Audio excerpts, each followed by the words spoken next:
Pansamantala po muna nating pinuputol ang ating balitaan upang bigyan ang daan ang ating panel discussion segment.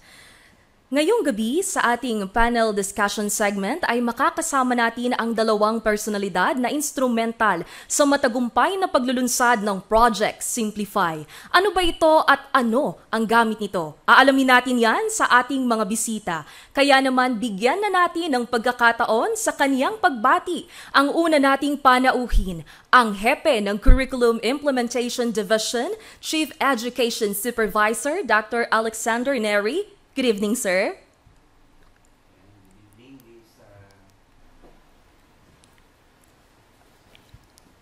Fean. Ayan, magandang gabi sa inyo pong lahat, sa atin pong mga kasama sa studio. Siyempre, ang ating head ng DepEd Hour program na si Sir Alan and ang kanyang katuwang, si Miss Angel ng Curriculum Implementation Division. And at the same time, ang ating PDO sa Cabanatuan East Central School. Siyempre po, sa pangunguna ito ng ating minamahal na Schools Division Superintendent, Madam Catalina Perez Paez, at siyempre sa support po ng ating ASDS, Sir Donato B. Chico, and siyempre sa ating mga kapamilya sa buong CID, kasama ang SGOD, at siyempre ang ating mga kasamahan sa Office of the Schools Division Superintendent. Nais din po nating pasalamatan at batiin ang ating pamunuan ng ating ng ating lungsod na po na siyang sumusuporta at patuloy na nagbibigay ng tulong para sa iba't ibang programa ng ating division para sa ikabubuti at ikapagtatagumpay po ng pag-aaral dito sa lungsod ng Cabanatuan. And of course, bago ko malimutan, sa aking minamahal na pamilya na siyang nakasubaybay din po, no? Isang masugid na taga-subaybay ng programang DepEd Hour, no? Na siya talaga naming binabantayan yan every Wednesday. Sa pong muling matatag at pinagpalang gabi po sa ating lahat. Maraming salamat po, Sir Neri. At syempre po kasama rin natin ang ating IT expert mula sa Honorato C. Perez Senior Memorial Science High School, Sir John Norman C. Taruk. Magandang gabi, sir. Pwede rin po kayong bumati. Magandang gabi po. Ayan, sa atin pong lahat na nanonood po ng DepEd Hour. Of course, gusto ko rin pong pasalamatan, unang-una, ang ating minamahal na SDS, Ma'am Catalina Paez, and of course, Sir Donato Chico. And sa amin din pong PSDS po, Ma'am Julie de Guzman, magandang araw po ma'am. And hindi ko po pwedeng makalimutan ang aking pong minamahal na principal, Sir Alberto Santos, magandang gabi sir. And of course, mga kasama ko po na teaching personnel, junior high school and senior high school sa Honorato C. Perez Senior Memorial Science High School, to my beloved MTs, Dr. Teresa Reyes and Engineer Ferruby Flores. At sa mga estudyante ko, ayan, hello po sa akin pong beloved babies, Bernoulli, and sa aking family, of course, na nanonood po ngayong gabi. Marami pong salamat. Maraming salamat po, Sir Norman. At syempre, babati rin po ako sa ating SDS. Magandang gabi po, ASDS. And of course, sa amin pong PSDS, Ma'am Mofel Panahon. And syempre po, binabati ko rin po ang aming school head, Dr. Leia Pauline Escuadro.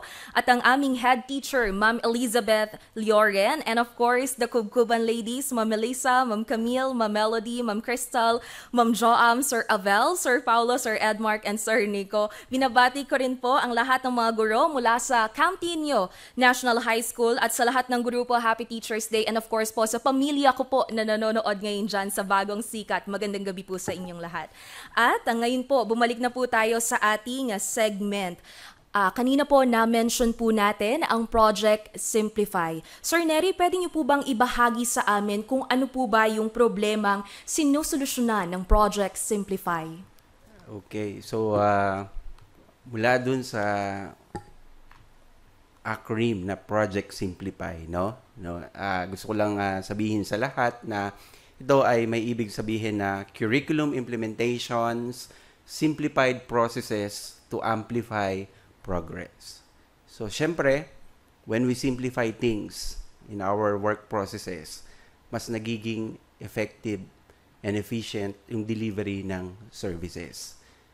Nakita natin in doing things, lalo na in the curriculum implementation division, especially in preparing assessment test, checking, analyzing, consolidating, it takes time. No? Na talagang masyadong mahaba yung proseso. But this time, we use technology. No? Hindi na tayo pwedeng lumayo sa makabagong takbo ng panahon gamit ang teknolohiya para lalo nating mapabilis at maging maganda ang ating mga work processes wherein magbubunga ng mas magandang performance, hindi lamang ng ating mga kabataan, lalong higit ang ating mga katuwang na guro na siyang frontliner in the delivery of instruction. Kaya po, naisipan po natin na ang Project Simplify ay ilunsad sa tulong syempre ng ating expert, our specialist, our programmer, Sir Norman. Kung tawagin si Teacher Norman, siya po ay isang kilalang vlogger po sa ating social media. Maraming salamat po, Sir Nery. Sir Norman, would you like to add something po? Ayan, yes. Thank you so much. Of course, bago po pala ang lahat, I would like to express my gratitude, of course, sa ating CID Chief, Sir Nery, sa dinami-rami din po ng mga guro na maaari pong mapabilang sa ganitong klaseng o ganitong kalaking proyekto. At isa po ako sa pinalad na maging kabahagi po nito. At tama po yung nabanggit po ni Sir, nung time po na nagkausap po kami na siya po ay nagtanong din po sa akin kung ito po ba ay magagawa at magiging possible. Naging excited po ako that time. Nakita po ni Sir yun. Yes sir, magiging possible po ito. At marami pong problema ang kinakaharap ng ating departamento. Medyo mga maliliit na problems na nakakaambag para po bumigat din po yung dinadala ng ating mga guro, like yung paperworks, ayan po, and sa reportings, at para maging consolidated na rin po yung isa po sa initial sa implementation po na ginaganap po natin ngayon, isa po sa masusolusyonan ay yung consolidation sa reports na masasabi ko po na talagang malaking tulong. And later on, I really babanggitin din po yan lahat. Thank you po, ma'am. Ayun po, napakaganda po talagang initiative ng ating division ng Project Simplified. Now na alam po natin kung ano na yung problema na ina-address po ng project na ito, pwede niyo po bang i-share kung ano naman po ang direktang benepisyo po ng programang ito para sa ating mga mag-aaral, gayon din po sa ating mga guro and especially sa ating pong mga school administrators? Anyone po? Sino po? Si Sir Norman po? Sir Nery, yes po. Okay, sige. Ako na muna, Unang-una, ito ay naka-anchor doon sa mandato ng Executive Order number 605 wherein, kailangan standardized and yung mga mekanismo natin in our government offices ay dapat standard. Bakit? Ito naman ay tutugon doon sa vision ng ating Department of Education to continuously improve our work processes para magdulot ng magandang bunga not only doon sa mga workers but it would redound doon sa ating mga end users, our beneficiaries, our teachers and students. So, through this Project Simplify, we are streamlining our work processes in the Curriculum Implementation Division. So through streamlining, we will enhance our work processes for efficient and effective delivery of not just services but high quality educational services that would really address doon sa demands and needs not only of our teachers but also our learners. Hindi naman kaila sa inyo, ilan sa mga sinasabi ng mga guro ay masyadong maraming forms, masyadong maraming reports. So this time, through streamlining the work processes in encoding, consolidating, checking of quarterly assessment test, no? That is an initial step po in continuously improving our work processes. Kaya po natin inilunsad at pinagbubuti ang programang Simplify. Siyempre, sabi ko nga, kailangan sa isang department o sa isang ahensya ng gobyerno, dahil mandato natin na standardize ang ating mga mekanismo, ang ating mga work processes, kailangan we continuously improve. Diba? Nagbabago ang panahon, from time to time nagbabago ang demand ng ating mga end users, ng ating mga stakeholders. So we need to cope on their demand. So kapag napagbigyan natin at nasunod natin yung needs, yung wants, the demands of our beneficiaries or our customers, syempre, it would resulted to better performance. Not only to our teachers, but as well as our learners. No, sila naman talaga yung pinaka-end natin, no, ng lahat ng ginagawa natin in the Department of Education. Sila ang dahilan kung bakit tayo nagsusumikap para maging madali, maging progresibo ang lahat ng ating mga proseso upang sa gayon mas matutukan natin yung mga programa na lalong higit na makapagpapalakas sa kanilang kakayahan at magdi-develop sa kanilang mga skills, no? Sa kanilang mga knowledge. And not only that, well, in our new matatag curriculum, ang isa din nating binibigyang pansin at pinalalakas ay ang values education or value-driven curriculum. Ayan, thank you so much po, Sir Neri, for giving us the benefits po ng ating Project Simplify. Ngayon naman po, a while back you mentioned, sir, that parang laging may pagbabago. There's always changes and we have to cope with that. And speaking of changes po, ano kaya yung kaibahan po ng programa ng Project Simplify compared to the other programs or the existing programs that we have in our division? Okay, so unang-una dito yung number of days in consolidating, encoding, and checking of quarterly assessment results. So before, our practice, para magkaroon lang tayo ng ideya, no, as a backgrounder, umaabot ng almost 1 month bago tayo makapag-come up with a data, no, based on the quarterly assessment results. Then after that, that's the time we education program supervisors in the curriculum implementation division will think on the appropriate interventions to address those least learned or least mastered skills by our learners. But this time, no, I think in less than 3 days, directly, no, from the school up to the division level, in just one click, we have a valid and reliable result wherein, in that case, we can provide timely and appropriate intervention to really address those learning gaps, those issues and concerns, the reason why na hindi nakaka-cope yung mga bata doon sa mga least mastered skills. Ayan po. Thank you so much po, Sir Neri. Totoo naman po, with the help of technology, mas mapapabilis po natin makikita yung mga list and most learned po ng mga estudyante po natin. And I really like po yung na-mention nyo na we can provide intervention na kailangan po talaga ng mga students because that is the thing po na siguro we should really address, yung mga intervention that we can do for our students. And speaking of technology, let's ask Sir Norman, in terms of ICT po, Sir Norman, how did you contribute in this project? Thank you so much po, Ma'am. Ako po ang naatasan po, of course, ng team po na pinamumunuan po ni Sir Alex, para po mag-program nung system po na ginagamit po natin ngayon. Ito po ay may iba't ibang phases, tulad din po ng nabanggit ni Sir. At ito po ay nagsisimula pa lamang po kumbaga, nasa ano pa lang po tayo, nasa entrance pa lang po tayo ng proyekto. At sa napag-uusapan din po namin nung nakakaraan, kasama po ang iba pong mga supervisors, ito po ay tatakbo ng mas mahaba at mas marami pa po mga idadagdag po na mga features na makakatulong po ano.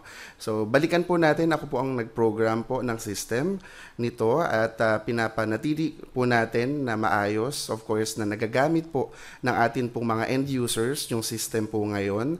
Kasalukuyan po, isa din po ako sa mga sumasagot ng queries, katuwang din po ni Sir Alex, upang mabigyan ng kasagutan ang mga katanungan po ng ating mga teachers, ICT coordinators, as well as yung mga principals or school heads po natin na mayroong mga questions po sa kung paano gamitin, ano po. Although nag-conduct po tayo ng launching and orientation po nung nakaraang araw, tulad nga po nung nabanggit po ninyo, ma'am, ano po, technology, ito po ay mabilis na nagbabago at may mga kasamahan din po tayo na talagang medyo kailangan din po ng assistance. Kaya po tayo po, ako po, as a teacher and as the partner, collaborator po sa project po na ito, available po upang sumagot ng mga queries para mas maging smooth sailing po ang ating programa.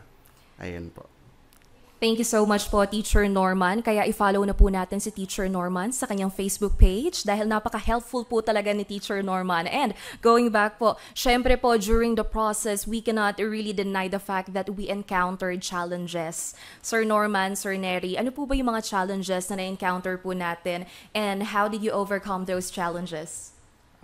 Unang-una, medyo gahol na kami ni Teacher Norman doon sa oras. Kasi late ko na naisip na we're doing things in the AI-enhanced assessment tool through the leadership of our education program supervisors and through the support of our PSDSS. We use another application to really, simplify things like checking of the result of their quarterly assessment through ZipGrade, no?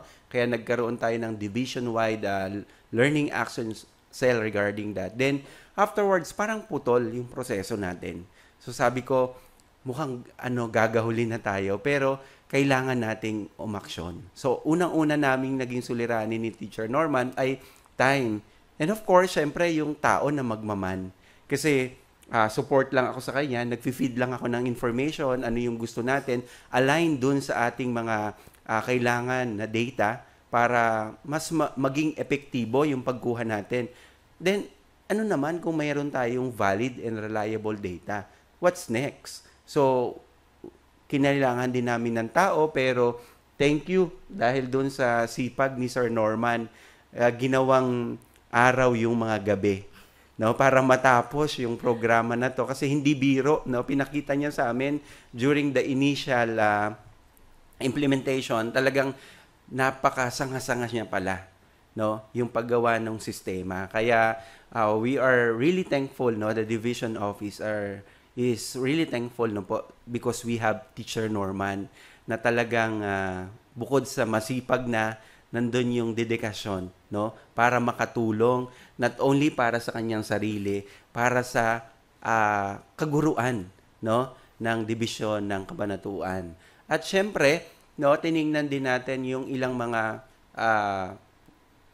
kinakailangan pa, no, bukod sa oras, sa human resource, no, and we're thinking na in the future we will train, no, para hindi naman si Teacher Norman lang ang nagmaman ng ating sistema or ng ating system, kundi we will capacitate also our people in the division office, no, like our PDO in the learning resource management system or division, na siyang makakatulong din natin para mas lumawak, no. Sabi ko nga, ito ay initial pa lang at ilan lamang sa mga proseso in the curriculum implementation, and we have a lot of processes, no, na makakatulong to really, no, efficiently and effectively deliver the curriculum and instruction. Kaya po ito ay malaking tulong para sa ating mga kaguruan. And at the same time, syempre, yung mga equipment sa mga susunod na panahon, dahil mangangailangan na kami ng mas malakas na mga equipment dahil mag-hold na ng maraming data yung sistema, no, yung mga i-develop natin. Yeah. Thank you for sharing that, Sir Neri. No? Indeed, nagahulman pero naihabol. So, thank you so much po kay Sir Neri and Sir Norman for the dedication. And of course, gusto rin natin syempre malaman kung ano nga ba yung mga pinagdaanan muna ng program na ito or project na ito bago po natin siya ma-launch. Sir Norman, pwede niyo po ba kaming kwentuhan kung ano po ba yung maramdaming pinagdaanan ninyo bago po tayo nag-come up with this project Simplify? Ayan, ano po. So, of course po, bago po tayo nagkaroon ng product or yung project po na na-launch, nagkaroon po talaga ng usapan. First, of course, nagkaroon ng group discussion with Sir Neri and other supervisors. That's the first step po ng ating proseso. So, para po lahat po ay, kumbaga, nasa iisang pahina po tayo. Hindi po tayo iba-iba ng iniisip or hindi po tayo ng iba-iba na ginagawa, kumbaga. Pangalawa po, of course, after po ng meeting, nagkaroon po tayo ng planning, paano po ito i-implement. But first, paano po gagawin? Sino po yung mga kinakailangan? Katulad nga po yan, natap po tayo upang maging parte po nito. At sa mga susunod na panahon, buwan or taon, ano pa po yung mga idadagdag? So, tinignan po natin yung malaking litrato po ng proyekto po na ito. And next po, ito po yung pinakagusto ko po, yung initial presentation. Gamit po yung mga data na nakuha po natin mula sa meeting and discussion and the planning. Nakapag-develop na po tayo ng initial project na siyang present naman po natin sa division office, kasama po si Sir Neri at kasama po ibang supervisors, na kahit po ako po sa totoo lang po ay kinakabahan din po ng mga oras po na yon. Syempre hindi naman po tayo araw-araw humaharap po talaga sa kanila upang mag-present, so para lang din po akong nagpe-present ng project sa isang client. And nakakatuwa naman po dahil maganda po yung mga naging feedback po sa atin at may mga kaunti na mga suggestions na naihabol din po natin, of course, At naging open din naman po kay Sir Alex na, Sir, ito po kaya po natin to, maihahabol po natin yung feature na to. Ito po medyo ipila po muna natin, sa susunod naman po na quarter, kakayanin na po yan. So yun po, nakita ko rin po at na-appreciate ko din po si Sir dahil very transparent po ako sa kanya sa mga idinadagdag po natin. Pag okay sa kanya, idagdag. And then next po, of course, yung revision and enhancement phase naman po. After po at gamit po yung mga suggestion, revise po natin siya, dinagdagan po natin ng mga features na makakatulong sa atin pong mga kaguruan. In-anticipate na rin po natin na paano, Sir, kung ganito, paano pag nagkamali ng entry ang teacher, paano po buburahin, paano i-correct, mga ganyan po. At successful naman po yung atin pong revision. And ayun po, ilang araw pa lamang po yung nakakalipas, nagkaroon po tayo ng launching. Yun. Tulad po ng nabanggit nyo po, of course, being part of this huge project, teary-eyed po yan, nakakaiyak din po minsan, na maganda po yung kinakalabasan ng atin pong mga ginagawa. And after po niyan, orientation po, naganap po kahapon. Banggitin ko na rin po na simultaneous po ito na naganap, na ang bawat paaralan po sa lungsod ng Cabanatuan, Division of Cabanatuan, ay sabay-sabay nag-conduct po ng orientation sa pamumuno ng kanilang mga school heads at ICT coordinators upang ituro at padaluyin sa kanilang mga guro kung paano po ito gamitin ng maayos. And finally, of course, starting po today, October 2, up to present, tayo po ay ongoing na po yung ating encoding at implementation ng project. Ayun po. Thank you po, Sir Norman, for walking us through sa mga stages po ng Project Simplify po. And nabanggit po ni Sir Norman kanina na na-launch na daw po yung Project Simplify. Ako po, personally, ang naka-experience po ng Project Simplify, and I can attest na na-simplify po talaga niya yung ating processes. And we are rooting for this project na makakapagbigay po talaga ng malaking benepisyo not only in our department, not only in our division, but also in the whole Department of Education. And now, since we already talk about the things that you've experienced or yung mga pinagdaanan ni Sir Neri at saka ni Sir Norman and the rest of the SDO CAB para po magkaroon tayo ng Project Simplify. Now, can you please share to us po, Sir Norman and Sir Neri, ano pa po ba yung mga aabangan namin and what are the things that we should expect in the future po in this project? Okay, katulad po nung sinabi natin, we need to continuously improve our processes for us to really efficiently and effectively deliver not only services but a high quality education services for our learners and for our teachers. Siyempre, lagi nating iisipin paano magiging simple, madali ang gawain ng ating mga kaguruan upang sa gayon mas higit na makapag-focus sila sa pangangailangan sa pagdi-deliver ng dekalidad na pagtuturo. So, siyempre, una lang dyan yung quarterly assessment at marami pang kasunod na yan. Meron na nga akong nakapila na in just one click, no, just recording all the grades of your learners as teachers, and then automatically tatakbo yon sa isang template, no, in SF5, SF7, no, the report card, and then printable na siya para si teacher hindi na kailangan magsulat. After encoding, kasi automatic na tayo ngayon, through Excel, dahil meron na tayong formula. So, after maglabas ng final result, final grade, at ma-encode ito, tatakbo doon sa template ng report card. Kasi yun yung nakikita natin at naririnig natin sa mga guro na medyo, bagamat nasa 50, 45 lang yung bata, pero nakakaagaw pa rin yun ng kanilang oras, at atensyon para mas mag-focus doon sa talagang pangangailangan na magturo at maggayak para sa kanilang pagtuturo. So, ito ay ilan lang, no? And at the same time, ayaw natin na mga guro, ang mga punong guro, na paulit-ulit tayong humihingi ng datos.